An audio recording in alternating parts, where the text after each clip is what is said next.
On a choisi la question 3. Alors, on ne peut pas vraiment dire que c'est une responsabilité collective sur la mise en place d'un régime totalitaire.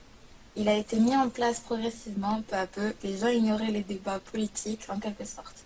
Ils ne s'y intéressaient pas, puis peu à peu, ils y ont pris goût au régime totalitaire. Donc d'une part on peut dire oui et d'une autre non. Vas-y.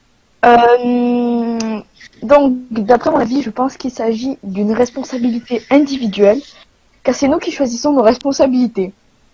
On a nos droits de vote, c'est nous qui décidons de ce que l'on veut. Mais on peut se faire influencer par notre entourage suite aux fiches de propagande, les nouveaux états d'esprit en Allemagne, les passages de plus en plus fréquents des jeunesses hitlériennes à pied ou comme en camionnette. Ils ont aussi remplacé les drapeaux allemands par le drapeau hitlérien dans les écoles, et aussi présent qui peut et aussi l'antisémitisme qui est présent et qui peut influencer et créer de l'harcèlement. Donc on peut être influencé, donc il s'agit d'une responsabilité collective, mais aussi d'une responsabilité individuelle.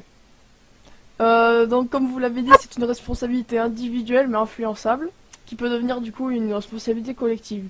Donc, comme l'a dit Elena, avec le droit de vote en 1930, ou à partir de 1930, il y a beaucoup de messages de propagande, tels que des affiches, les passages des jeunesses hitlériennes, et autres véhicules annonçant cette propagande.